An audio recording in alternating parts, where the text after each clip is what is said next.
오늘 함께 보실 말씀 예레미야 33장 14절에서 26절까지 말씀입니다. 예레미야 33장 14절에서 26절까지 말씀입니다. 33장 14절에서 26절까지 말씀 한 절씩 교독하겠습니다. 여호와의 말씀이니라. 보라, 내가 이스라엘 집과 유다 집에 대하여 일러준 선한 말을 성취할 날이 이르리라. 한 공의로운 가지가 나게 하리니 그가 이 땅에 정의와 공의를 실행할 것이라. 그날에 유다가 구원을 받겠고 예루살렘이 안전히 살 것이며 이성은 여호와는 우리의 의라는 이름을 얻으리라. 이같이 말씀하시니라.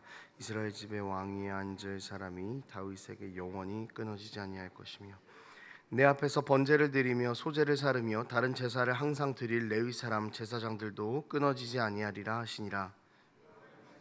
예레미야에게 임하니라. 이르시되 여호와께서 이와 같이 말씀하시니라. 너희가 능히 낮에 대한 나의 언약과 밤에 대한 나의 언약을 깨뜨려 주야로 그때를 잃게 할 수 있을진데 나의 언약도 깨뜨려 그에게 그의 자리에 앉아 다스릴 아들이 없게 할 수 있겠으며 내가 나를 섬기는 레위인 제사장에게 세울 언약도 파할 수 있으리라. 하늘의 만상은 셀 수 없으며 바다의 모래는 측량할 수 없나니 내가 그와 같이 내 종 다윗의 자손과 나를 섬기는 레위인을 번성하게 하리라 하시니라. 예레미야에게 임하니라. 이르시되 이 백성이 말하기를 여호와께서 자기가 택하신 그들 중에 두 가게를 버리셨다는 것을 네가 생각하지 아니하느냐. 그들이 내 백성을 멸시하여 자기들 앞에서 나라로 인정하지 아니하도다. 이같이 말씀하시니라.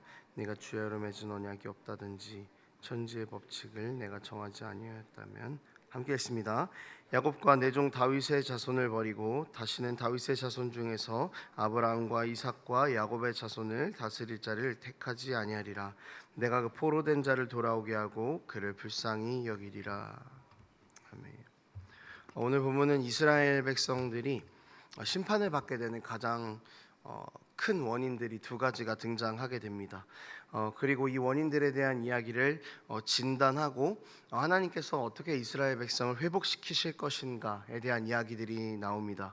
함께 이 말씀을 나누면서 하나님께서 어떻게 이스라엘을 회복시켜 나가실 것인지를 함께 나누는 그런 시간이 되었으면 좋겠습니다. 본문에서 회복이 된다라는 것, 영원할 것이다라는 것은 두 가지의 직분이 등장을 합니다. 첫 번째로는 왕권의 회복에 대한 이야기인데요. 15절 16절에 이렇게 나와 있습니다. 그날 그때에 내가 다윗에게서 한 공의로운 가지가 나게 하리니 그가 이 땅에 정의와 공의를 실행할 것이라. 그날에 유다가 구원을 받겠고 예루살렘이 안전히 살 것이며 이성은 여호와는 우리의 의라는 이름을 얻으리라.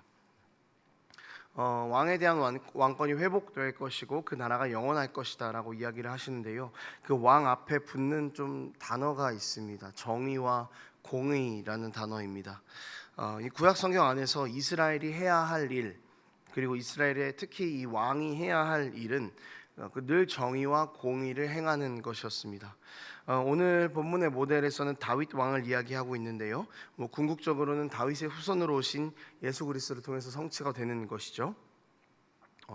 하나님께서 온 세상을 정의와 공의로 다스리셨는데요. 다윗 왕도 동일하게 이스라엘을 정의와 공의로 다스렸습니다. 사무엘서, 열왕기서, 역대상에 보면은 다윗이 잘했다라고 칭찬하기 전에 늘 다윗이 정의와 공의를 행했다라고 그렇게 이야기하고 있고요. 하나님 뜻대로 잘 다스렸던 왕들, 히스기야 왕이나 이런 왕들을 보면은 그 왕들이 여호와 보시기에 정의와 진실함으로 나라를 다스렸다라고 이렇게 이야기를 하고 있습니다. 그러니까 정의와 공의는 이스라엘을 다스리는 그 왕, 그 통치자들의 덕목이었고요. 이것을 가장 잘 행했던 왕이 다윗이었습니다. 그리고 그것을 명령하신 분이 하나님이셨던 것이죠. 이 정의와 공의에 대한 이야기를 하시는 이유는 뭘까 생각해 보면은 이스라엘의 왕과 또 그 종교 지도자들이 정의와 공의를 그 이스라엘 가운데 흘려보내지 못했기 때문에 그랬던 것입니다. 그래서 그 죄가 이스라엘에 미쳤기 때문이었던 것이죠.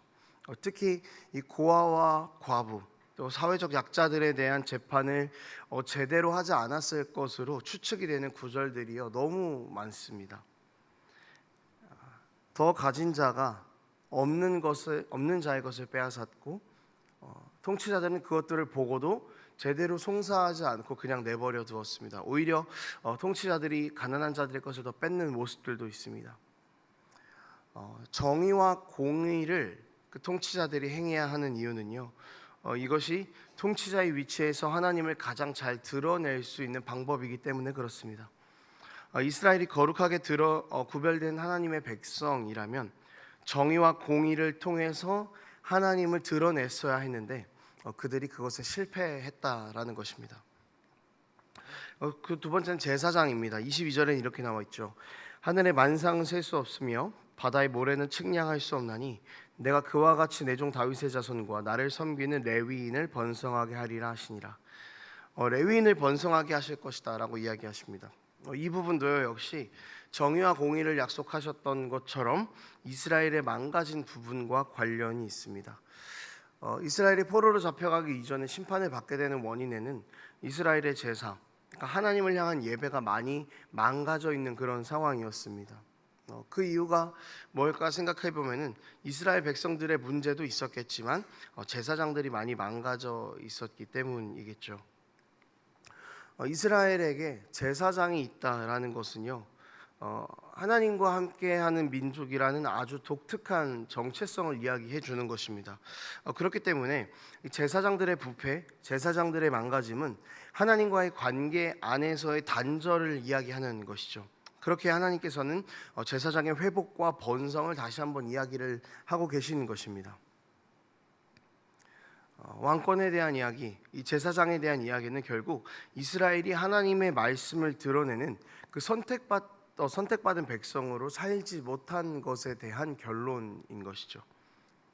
예레미야 안에서는 여러분 심판과 회복에 대한 메시지가 계속해서 반복이 됩니다. 그래서 읽다 보면은 이게 도대체 주제가 심판인지 회복인지 헷갈릴 때가 있습니다. 심판이 주제인가요? 회복이 주제인가요? 둘 다 주제인 것이죠. 그러니까 예레미야서의 심판은 하나님께서 새 이스라엘을 선택하시는 과정의 그런 이야기입니다. 새 언약을 맺으시는 이야기인 거죠. 그리고 예레미야서에서의 그 회복은 하나님의 사랑이 무엇인지를 보여주시는 것입니다. 그리고 이 심판과 회복을 주제로 하나님의 영광이 결국 드러나게 될 것이다라는 것이죠. 심판하시고 회복하시고 이것에 대한 스포트라이트가 어디로 가는가 하면은 오늘 본문의 그 두 부분에 찍히는 겁니다. 15절에 다윗에게서 나는 공의로운 가지, 22절에 번성하게 되는 레위인의 정의와 공의가 회복되고 희생제물로 늘 드려지던 그 제사가 회복되는 것, 이 두 가지가 핵심입니다. 왕과 제사장의 핵심이죠. 영원한 왕이신 예수 그리스도, 정의와 공의를 행하실 왕, 그 자기 몸을 십자가에서 드리심으로 완전한 제사를 드리신 영원한 대제사장이신 예수 그리스도, 그분께 모든 심판과 회복에 대한 메시지가 이렇게 강조가 되고 있는 것이죠. 이스라엘에게는 힘이 없었습니다. 정의와 공의를 행할 힘이 없었고 정직한 제사를 드릴 힘이 없었습니다. 그래서 하나님께서는 이스라엘의 연약함을 지적하셨습니다. 그래서 잠깐 회복이 되는 것처럼 보이기는 했습니다만 이내 곧 넘어졌습니다. 그러니까 이스라엘에게 필요한 것은 이제 완전히 갱신된 새로운 마음이었습니다. 죄에 대한 문제가 완전하게 해결되지 않으니까 계속해서 반복되는 문제 앞에서 넘어지는 것입니다. 그래서 하나님께서 이 문제를 해결하시기 위해서 정의와 공의로 다스리시는 왕, 영원한 제사장이신 자기의 아들 예수 그리스도를 보내신 것이죠. 죽어 마땅한 죄인들 가운데로 오셔서 자기들이 죽어야 하는 것도 모르고 죄 없으신 예수를 죽도록 그렇게 하나님께서 내버려 두심으로 십자가에서 새로운 산 길을 열어주신 것입니다. 새로운 힘을 부어주신 것입니다. 예수님께서 십자가에서 죽으심으로 우리는 가장 완전한 왕 아래에서 통치를 받는 백성이 되었고 하나님께로 나아갈 수 있는 새롭고 산 길을 얻을 수 있게 된 것입니다. 사랑하는 여러분, 이스라엘에게 심판과 이런 사랑이 약속되었을 때에는 이스라엘이 가장 소망이 없을 때였습니다. 가장 죽음에 이스라엘이 가까웠을 때였습니다. 그런데 그때 하나님께서 내가 이스라엘을 영원히 살릴 것이니 지금 내가 주는 이 소망, 다윗의 자손으로 올 그 소망을 붙잡으라라고 이야기하십니다. 이 소망이 예수 그리스도죠. 신약 시대 유대인들은 몰랐습니다. 그래서 예수님을 죽이고 여전히 자신들이 옳다 하면서 그렇게 살아갔습니다. 우리의 인생도요, 여러분 지금 괜찮다고 생각할 수 있습니다. 아무런 문제가 없다고 생각할 수 있겠습니다. 그렇지만 그렇지 않습니다. 우리에게는 여전히 끊어지지 않는 죄의 문제 때문에 계속해서 반복하여 넘어지는 것들이 있고, 죄의 문제 때문에 끊임없이 공허한 마음들이 우리 가운데 있습니다. 그러니까 우리는 지금 소망 없는 삶을 살아가고 있는 것입니다. 하지만 여러분, 그런 우리 삶의 유일한 소망이 한 가지 있다면 예수께서 우리 가운데로 오셨다라는 것입니다. 그리고 그분이 우리를 영원히 놓지 않으신다라는 것입니다. 그러니 여러분, 우리의 삶의 유일한 소망이신 예수를 붙잡으며 살아갈 수 있는 우리가 되어야 할 것입니다. 가장 소망 없는 우리 인생 가운데 하나님께서 소망을 약속하셨습니다. 그분이 바로 예수 그리스도십니다. 그분이 우리의 왕이실 때 우리가 자유하며, 그분이 우리를 구원하시기 위해서 죽으신 그 십자가의 제사가 완전한 것이죠. 예수의 십자가를 붙잡으며 여러분, 오늘도 이 소망 없는 우리의 인생을 세우신 하나님의 사랑을 늘 바라보며 살아갈 수 있는 그런 우리가 되었으면 좋겠습니다. 말씀을 정리합니다. 여러분, 하나님께서는요, 우리가 영원하고 유일한 소망인 예수 그리스도를 붙잡기를 원하십니다. 소망 없이 불순종하는 이스라엘의 모습은 사실은 우리의 모습이죠.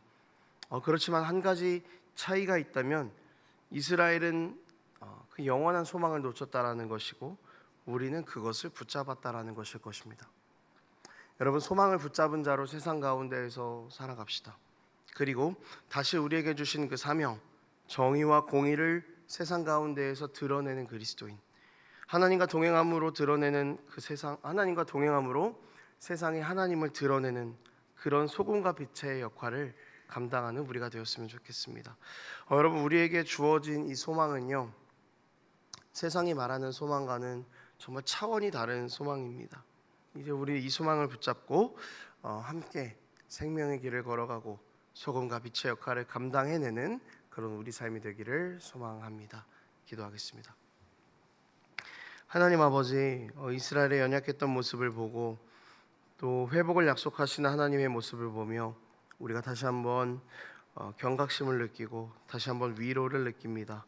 하나님 아버지, 연약할 때 우리에게 제시하신 그 소망을 아버지 놓치지 않고 붙잡는 우리의 삶 될 수 있도록 도와주시고, 예수 그리스도 안에서 영원한 생명을 누리며, 예수 안에서 영원한 자유를 누리며, 예수 안에서 하나님을 예배하며 그렇게 그리스도인으로 살아갈 수 있는 우리의 삶이 되도록 하나님 함께하여 주시옵소서. 우리의 모든 삶을 통하여서 하나님의 영광이 드러나기를 소망합니다. 하나님을 드러내는 자로 그렇게 살아갈 수 있는 그런 소망 있는 자들이 될 수 있도록 주님 우리와 함께하여 주시옵소서. 감사드립니다. 예수님 이름으로 기도합니다. 아멘.